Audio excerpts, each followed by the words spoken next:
I'm Shane Shriver. You can find me on Instagram, Strains by Shane, 77 Extracts, and the Lake House Dispensary. Yes, sir. I'm Philly with Lucky Strains, and we're in New Brighton, 151 Silver Lake Road. Find us on Instagram, Lucky Strains. Hey, not only is your product worth half as much as you thought that it was going to be worth, but also legally now you can't take possession of it. And the fact that they're asking me to submit my business plan to a state that we already know has fumbled applications in the past, where's my business plan going to end up? How?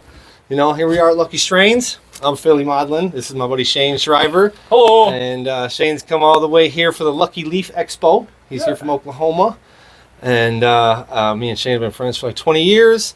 I followed him along his journeys into Colorado with the farms, and then into Oklahoma with his manufacturing and his own dispensary. And what's been some of the biggest obstacles you've faced? Oh, biggest besides the F4 tornado. Yeah, acts of God are definitely high on my list for things that have been difficult to overcome. Traveling from state to state, learning the different regulations of the different state, and then keeping up with the regulations of that state as they change is an incredibly difficult part of my job. When you're trying to reverse engineer a business plan to keep people employed and expand your team and offer employment to more and more people every day, you need to know some things for sure. You need to know for sure that you're going to be able to sell the crop that you grow. You're going to need to be able to know for sure that there's going to be people out there that can actually buy it. And then you're going to need to know for sure that you're going to be able to renew and keep these licenses so that you and your team feels good reinvesting and growing that time together. And man, finding a state that figured that out is been difficult. That sounds complicated. Now you also add in that you're a dad. Oh, so, yeah. Being a dad and having, young boys, bringing them up, how's that been in this whole mix of crazy cannabis regulations and industry? So at the beginning, it felt like, is it okay to be a cannabis parent? Is it okay to be a parent that has a primary source of income as a cannabis job? That scared me even right out of the gate. But as I've kind of gone from one state to another and I've seen more and more people be comfortable with this, I feel like we kind of made it through some of the most difficult years, which was 1-year-old to 5-year-old, when you're worried about what you're exposing them to, you're worried about what they might think, you're worried about what others might think. But now that having an 8 and a 10-year-old, they really think for themselves. They have their own opinions. They understand why we live in Oklahoma. And when I tell them about the opportunities that are now changing and going to exist in Minnesota and how we might get to relocate because of it, they ask me questions like, why wasn't it legal there before? Why, and so they're kind of on the other side of it. I'm sure that's confusing at that age. Yeah, they've only lived in states where cannabis is legal, and that's how their dad makes money. They've never experienced what it would be like to be under the table. That's got to be different. They don't understand why hasn't it been seen as medicine here, like it is in Oklahoma or like it is in Colorado, or go on and on and on. Name off more than half the states in the country that support it, and I'm sure that they're growing up in a situation where, I know you're explaining to them in a good way that this is a positive thing and that change is often good when it's in, the benefit of the people. Well, when my boys think about cannabis, I would imagine that they think about farming and working hard, because when it comes down to it, it's growing plants, it's preparing, it's planning multiple years ahead. And I've told my boys, it's the patience of a hunter that grows into the patience of a farmer. Interesting. You really got to have a lot of patience to be able to say, okay, I'm going to invest thousands and thousands of dollars and months of my time into something that literally might get destroyed by a tornado. Yeah. Or might be great. Yeah, exactly. Yeah. So you learn to invest in yourself. You learn to have self-confidence, and hopefully I can instill that in them and whatever venture that they decide to take on, dude. Yeah, whether they're farmers or not. Yeah. I could see them being farmers. I know that's fun because when I grew up, I spent a special amount of time from like 4 to 9, 10, living in Wisconsin, living in farms and things. So I think it's good for character as well. And, they'll Shows you learn where your food comes from. Yeah, and they learn the reward of hard work. They learn it's a real thing. All right, let's see. What's another question? Let's just jump into Minnesota.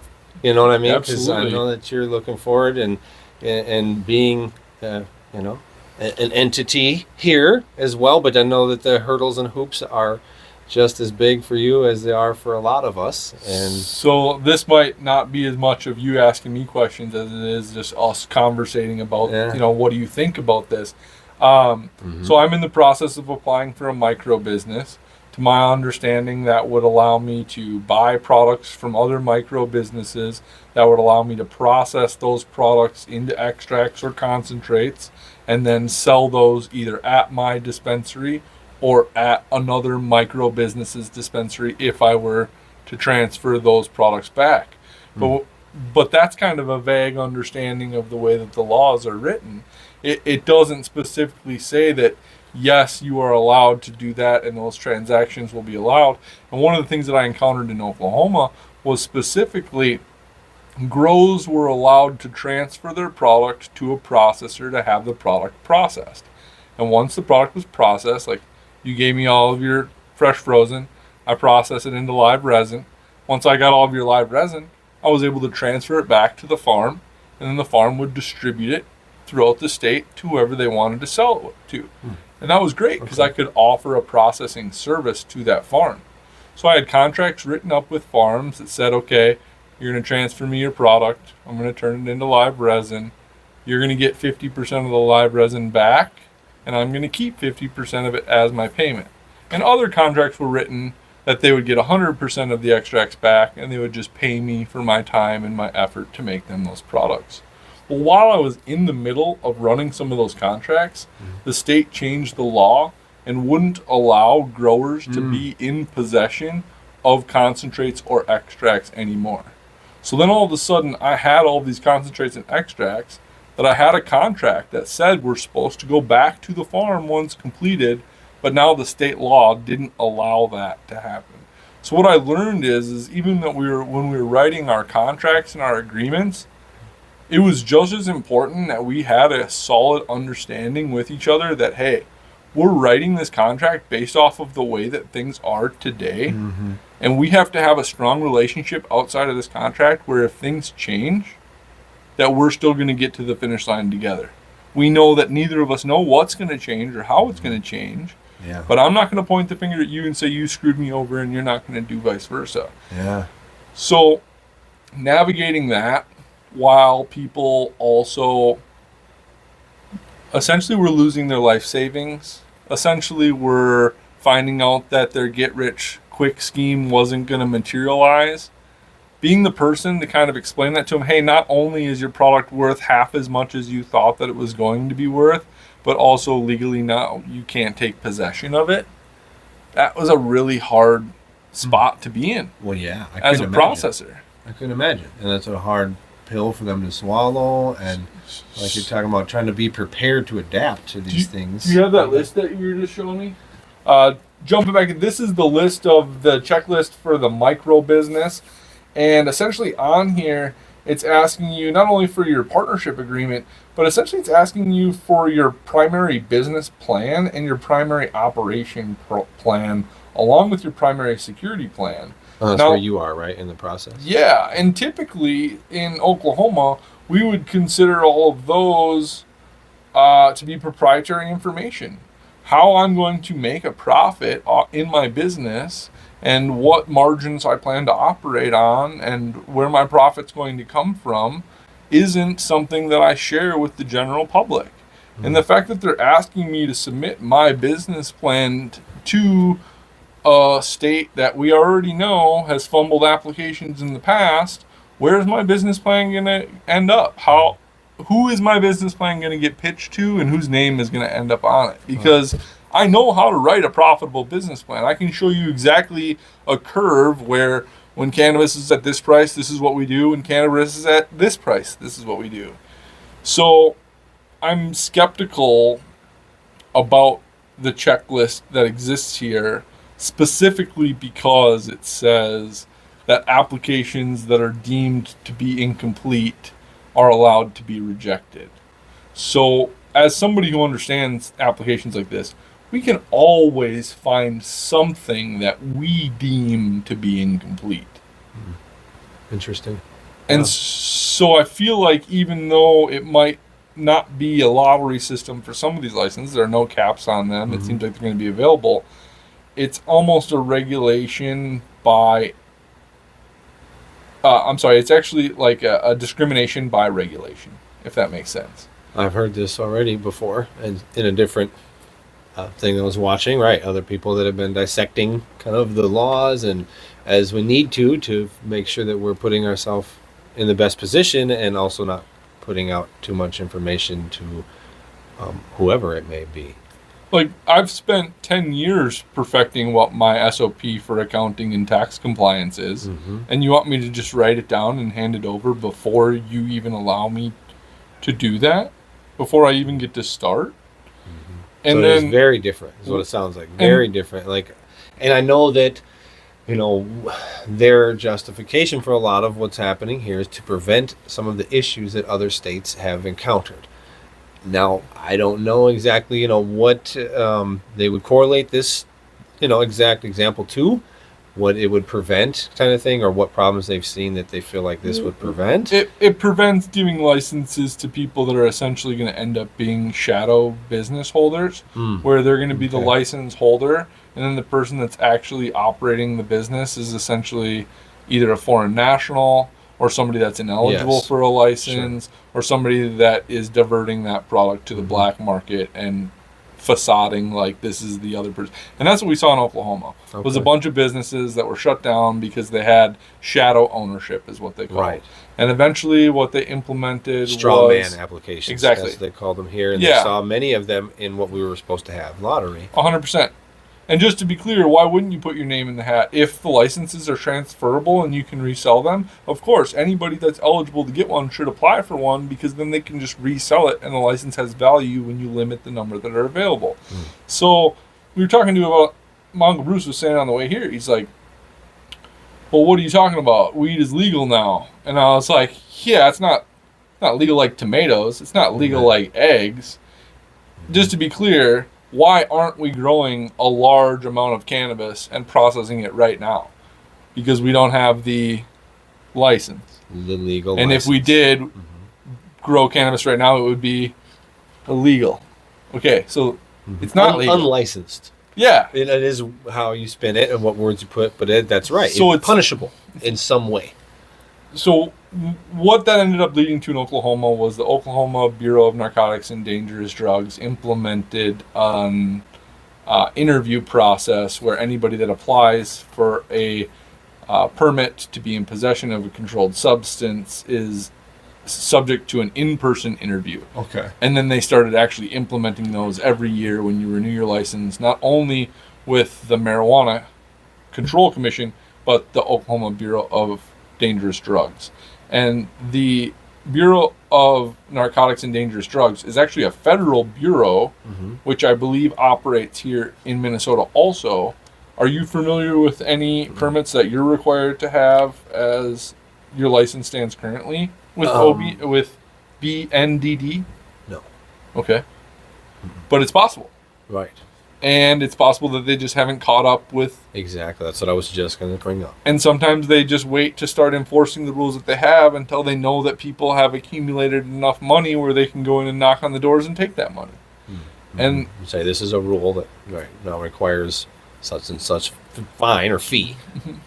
So one of the things that was kind of a red flag to me is when they were asking all of these questions about the starting of a business, one of the things that it doesn't ask about is proof of funding or how you plan to grow the business. It did specifically ask me in my application how I funded my previous cannabis business, because as somebody that has another cannabis business in another state, I had to disclose additional information, including tax records and banking information. Sure, yeah. True party interest, that whole exactly. spiel. But it didn't ask me at all about proof of funding for my current project. And so, just to be clear, how are you supposed to have a business plan in place when you don't even necessarily know how much business funding you're going to have available. And then it also doesn't talk about, okay, if you take on debt in the future, if you take on partial ownership, or if you promise somebody partial ownership in exchange for something, that's what we call shadow ownership, but it's like down the road. It's with future payout. And that was the other thing that they, back in the Colorado days, they implemented that when they were like, okay, you're the landlord and you're the business owner, but we noticed that your rental agreement was structured based off production, so we actually are accusing you of being an owner since you benefit based off of if this business does well or not. And so they'll start to tie people to the ownership of a business, even if they're just, on paper. Yeah, if they're just receiving funds from it. And even now in Oklahoma, some of my employees struggle to open personal bank accounts because more than 50% of their deposits into their account come from cannabis banking businesses, specifically mine. So it's an advantage and a disadvantage to have a cannabis bank. Yeah. Yes, I can pay for things online. Yes, I have a debit card with my business name on it. But in order to get that money to my employees now, they pay more. Right.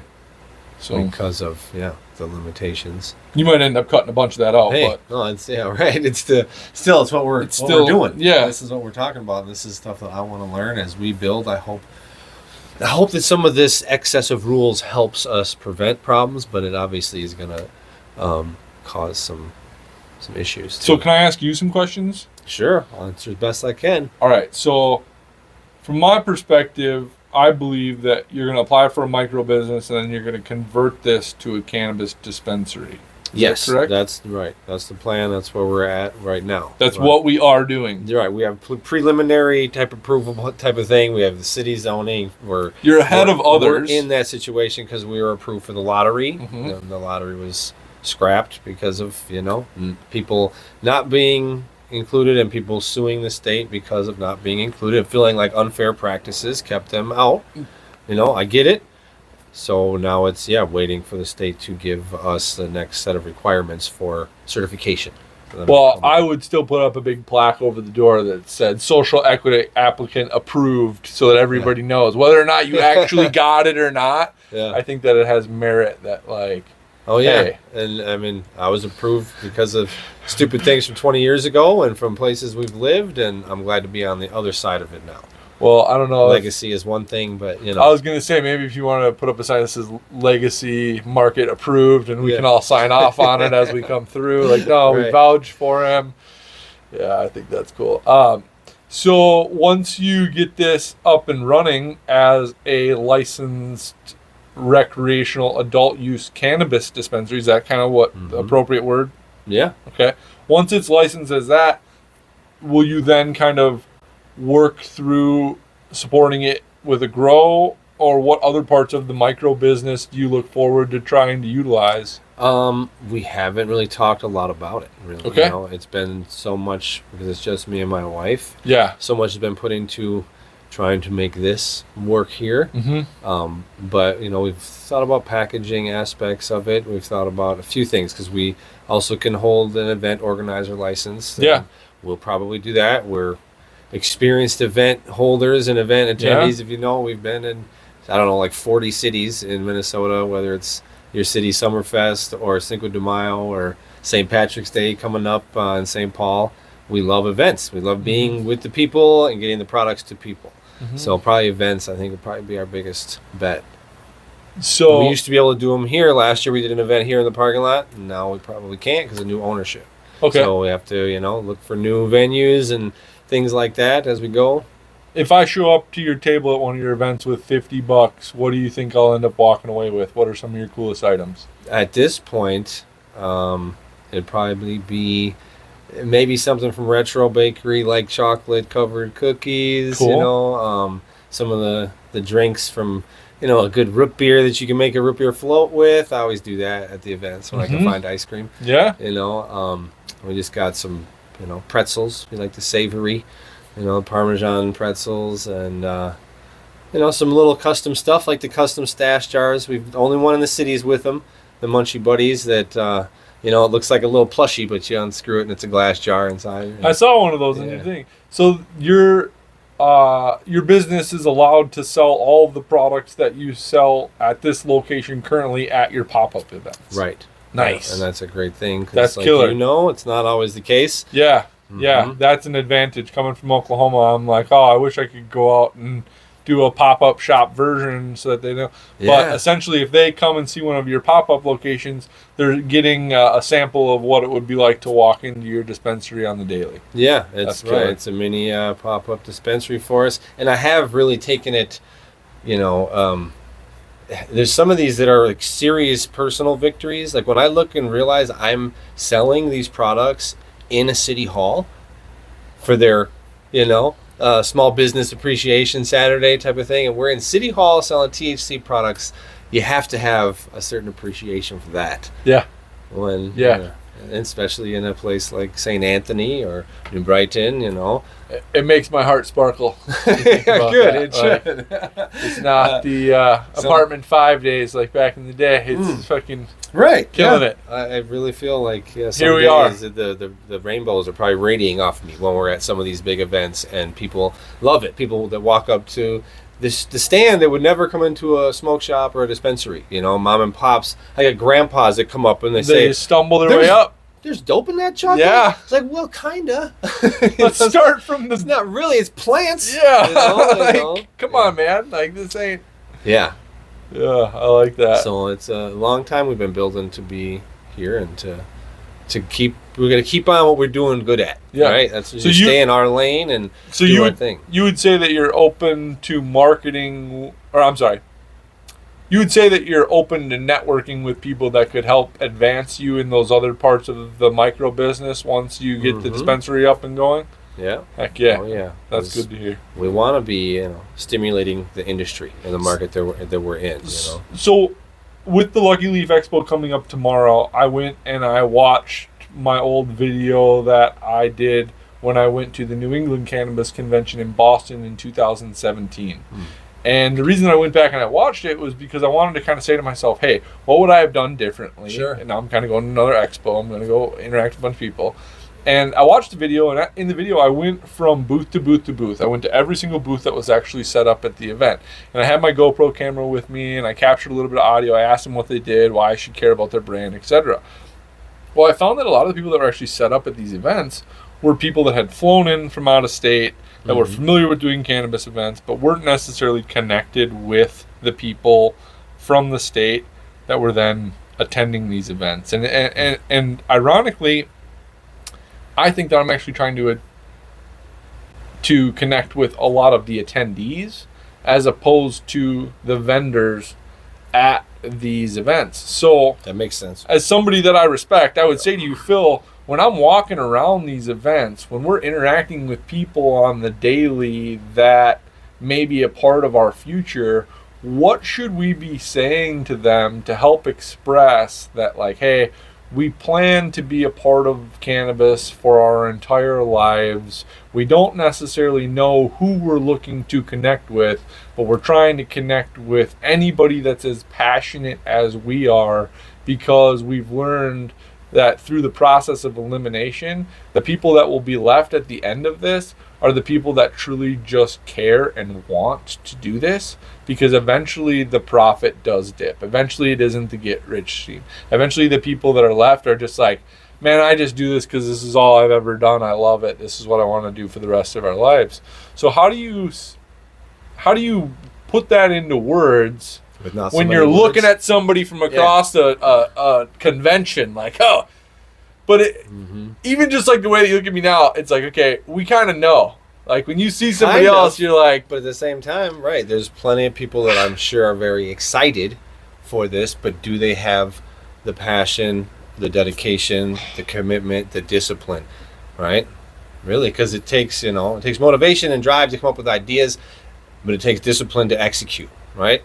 So that's a hard thing. It really is. That's a big thing to try to, connect with someone on, really, because you're a mentor. Tap into passion. Yeah, and that's like, and it can be fake, and people do try to fake it, especially in cannabis. 'Cause I don't know how sure many they want to be accepted into this industry, you know. And that's difficult for me to wrap my head around as somebody who just lives, breathes, eats, does. Sure. Like, I don't know how to fake being into cannabis, but I don't know how many times I've heard the story of like, oh yeah, my brother was helped out so much from cannabis, and so that's why I'm in it, and I just think it's great. And I'm like, so like somebody you knew one time, kind of like, and it's just not enough for me to be like, dude.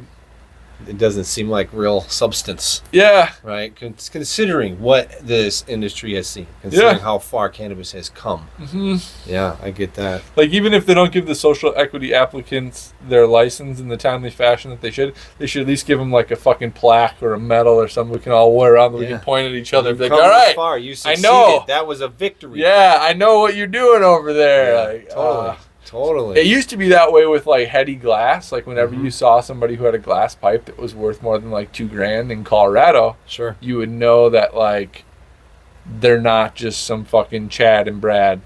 Chad and Brad, that's an expression that we use that for people that like basically got in cannabis with their parents' money. That's perfect. Yeah. And I also think how do I say it? How do I transition from that? But still seeing what other parts of, or what other things people are passionate, what they mix their business with, what is their brand cannabis and correlating with. I mean, most of our customers tell us that they are really happy that we give discounts to the community and we give back to the community. That's probably the biggest thing that has made us different over the years, because, you know, let's just face it, there's been quite a friction of, for example, law enforcement and cannabis.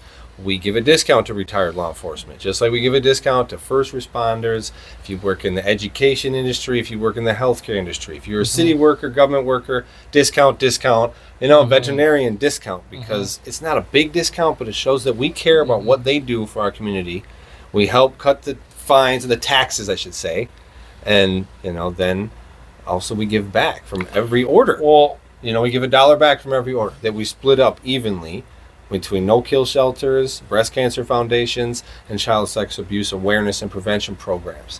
And these kinds of things really touch the community because most people have someone they can relate to that has had some kind of trauma in their life that they want their purchase to make a difference. And that's, I think, the biggest thing for our customers that we want those customers. You know what I mean? We want those people that care about the ingredients they put in their body, and their purchase makes a difference. They have a why. They have a why. Yeah, it's not just party time, because we know there's a time to party, but there's a lot of this is about maintaining. You know, so much of it is the medicine part. You know, it's about maintaining life, less pain, less stress. Like, you might not be ripped, you know what I mean? But everything else might just feel a little less stressful. So I want to say thank you to you, because you're kind of opening my mind right now to the aspect of, hey, every single product that you sell in your store is at a dosage and a medication level that I'm currently not offering to my patients in my medical dispensary in Oklahoma. Interesting. And essentially what you're saying, and both we're on the opposite sides of the coin here, I'm supporting my entire business off of SKUs and products that you're not allowed to carry. And you're supporting your entire business off of SKUs and products that I am allowed to carry, but I don't carry. But ironically, mine is the medical business, and yours is not currently, right? Yeah, right. It is an interesting side of it that we really lean into the health and wellness of it, even though it is this low dose. And a lot of people feel much more comfortable with that, especially older people that have had a weird education on cannabis throughout their life. Yeah. And I have a very big demographic of people that are in that space, but trying to use medical cannabis at my dispensary in Oklahoma, but they're 50 milligram edible takers because we don't offer anything lower dose. And they're cutting our gummies in half. I was going to say, they're, you know, cut. Yeah, they're like, and so I think what you're saying here is, hey, Shane, some of the medical market that actually exists isn't just low-dose THC, but it is entourage effect low dose cannabis products on a wide spectrum that also can then lead as introductory products into cannabis, which is kind of what your business will develop into. I think the Minnesota market, the success that the Minnesota market has had, can really attest to that. There is a low dose market. There is, and it's probably not going away. Yeah. But there is going to be high dose stuff coming, so people will have to find their common ground, I guess their medium. And so it's interesting to me to think like, hey, did a low dose market not develop in Oklahoma simply because it never had to? Right. That's a good. And because Minnesota had to develop this first, then it never is going to go away, or it's going to become more solid, or XYZ. It will be interesting to see how it plays out. Where will the low dose market be in 5 years? Compared to where it is right now from 5 years. 2022 is, when it started. I didn't hear 3 years out. I didn't hear a single patient walk into your dispensary and say, like, what's the highest dosage XYZ at all. They're not trying to get as much as they can for their dollar. They're trying to get the effect that they desire. Right. And soon we'll have someone walk in and they'll ask, I need some pre-rolls. And I have to say, we can't sell them yet. And they say, what do you mean? It's legal here. On and on. But they call usually every day. Yeah. So it is that. So when they come, when we get to that level, we'll be happy to help them. But right now, most people come in, first timers that have heard from friends or family that this stuff will help. Yeah. And then it's us kind of asking the right questions. People will tell you what they want if you ask the right questions. What is it an ailment? Is it pain? Is it sleep? Biggest reason people come in, sleep. Can't get to sleep, can't stay asleep. You see that too, probably. Do you have email lists that you send out to your patients that come in here? Not yet. Nope. That was one of the biggest things for me that helped us the most, was getting an email list from the patients that come into the dispensary, and then sending them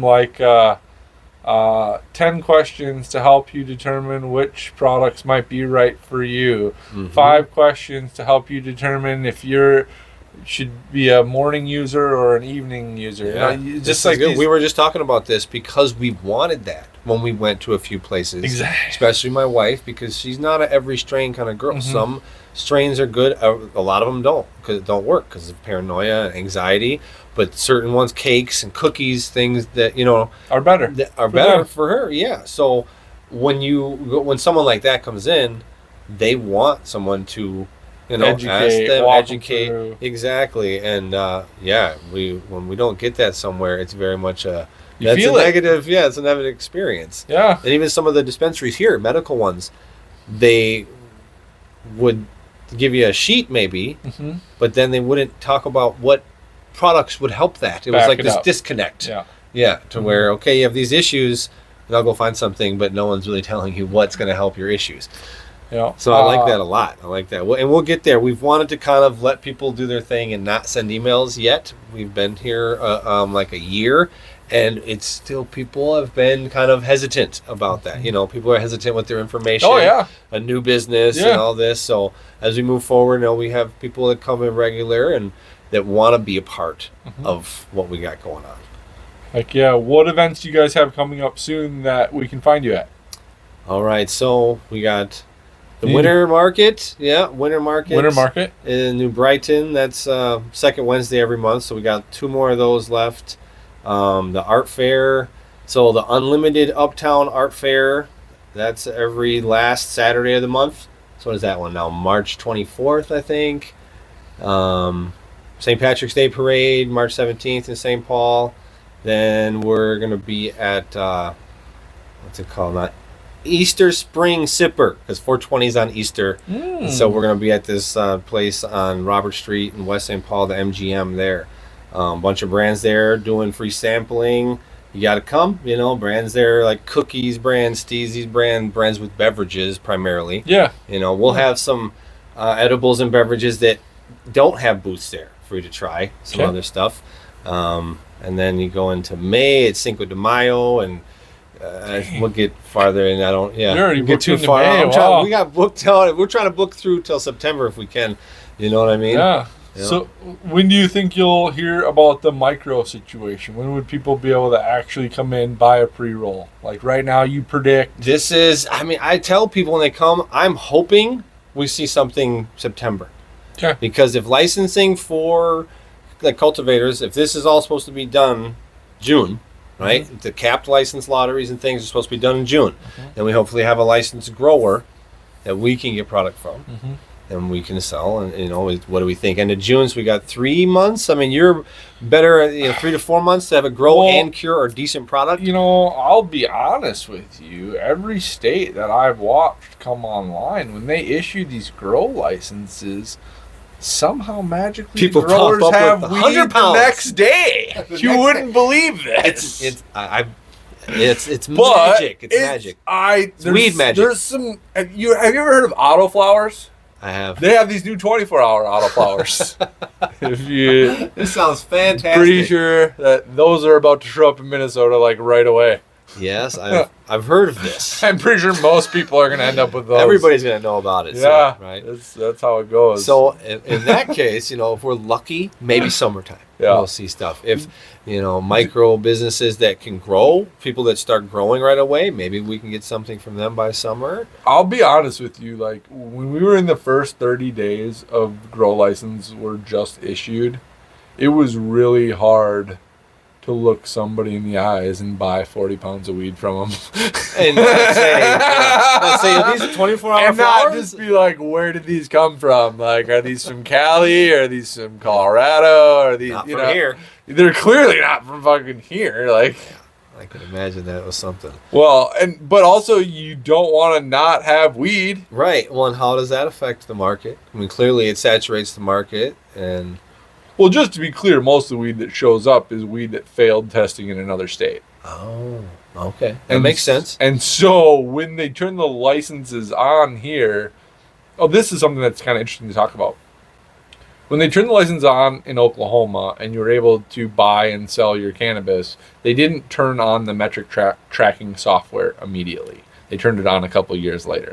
And so there was like a couple years where people were just buying, selling products. You're telling me about and this. You just like needed to have an invoice that was signed. And invoices were signed by whoever, and they said whatever, allegedly, and like Brian Griffin. Yeah, he was doing all the buying back then. And there was just so much product. Like, there were deals that we would do that you didn't even know if you were doing a legal deal. Like, you did not know. Like, am I breaking the law? Is he breaking the law? Are we breaking the law? I don't know. I mean, I don't know where this weed came from. I know he's got the paperwork that says he grew it. I don't know how he's going to have another 100 pounds tomorrow, but he says if I pay him for this, he's going to have 100 pounds tomorrow. Like, and so at what point are you a part of it, or are you just like there? You know what I mean? Like, it becomes really saucy right away, and it's a race, and nobody fucking cares. I'm sure. And it's just like, well, we do care. So that will be interesting how it plays out well, here. and I told you about how we talked about how much I played by the rules and how like try to jump through all the hoops. And when you're watching everybody that's around you, just like being like, well, this is my interpretation of the law, and then just fucking and we've seen it here. There's been plenty of places that have been selling flower for the past year.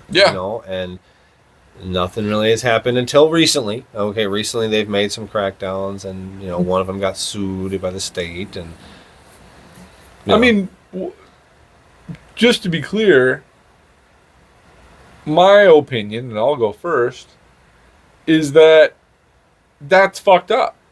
It's fucked up that they're getting in trouble for selling weed because they should have been able to actually sell weed by now. And it's fucked up because people voted that you're allowed to legally sell weed, but there's no way to legally sell weed. So I've been a victim of this specifically. Why am I held to the regulations that are written by the state, and the state is not held to those regulations? Right. And that's a good question. And my livelihood gets taken away. My business gets shut down. My products have to be disposed of because they don't do their job. And when I don't do my job, they can throw me in a fucking concrete box. Yes. It's, right. It's very uneven. It's lose-lose. Unbalanced. But guess what? How mad would people have been if 23, they said, yep, it'll be legal and y'all can get it and sell it and smoke it in 2025 sometime. That would have been weird. It would have been, people would have still been upset. People would have still been doing it. People would, so it's like you'll never make everybody happy. I But agree. the fact is we're in an industry that is very difficult, and it takes much more adaptation than anybody would ever believe. The adapting to adversity, I feel like, is probably, unmatched because it's so new, especially when you've been in 2 states that you went through legalization or seen it from the beginning, the ups and downs, the roller coasters, and I can't imagine, because we've been through it now for quite a while, and I can't imagine what you've seen in 10 years. I've seen in 5, half of that.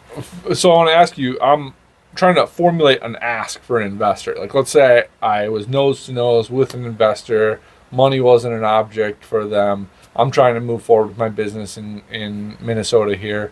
What would I say to them? What am I trying to achieve? What would I tell them? What's my plan? And my Uncle Bruce kind of asked me that, and my answer to him was, I'm going to plan on unexpected things happening. We can plan on that. Yeah. And that's essentially it, because I a agree. smart person is smart enough to know that we cannot say what is going to happen. Yeah. We should not fill that in. Right. Because if You we can do make a plan, but- that, here's what we can plan on. Changing the plan. Yeah, right. We can plan All on the time. going along the plan until it has to change. Exactly. And then when it does change, we're going to plan on being really smarter than everybody else, and making better changes than they make. And every time that plan needs to change, just think that It's part of the plan. that's part of the plan. We plan on this. And also, that's the point where other people are quitting. Yeah, right. When Just hit me. Part of my plan is I have a delivery at 4:30. well, What time is it? Do you know? No idea. We both give our phones up. This is a wrap. It was a great video. 3:43. Thanks Yeah. for coming. Thank I'm you. Shane Shriver. You can find me on Instagram, Strains by Shane, 77 Extracts, and the Lake House Dispensary. Yes, sir. I'm Philly with Lucky Strains, and we're in New Brighton, 151 Silver Lake Road. Find us on Instagram, Lucky Strains, and that's about it. That's the wrap. Check out the new episodes coming. Strain of the month. We'll have this guy featured and some other people featured. Doc Dabs will be featured. Heck yeah. Next time we'll do it at my spot in Oklahoma. All right, man. Appreciate you, Phil. Sounds good. Appreciate Get you. your delivery done. Philly, remember? Oh, sorry, Philly. My bad. Philly C is what I remember. I know, huh? It's funny because I was at some place and I heard somebody scream that. Philly C. I'm like, what the fuck?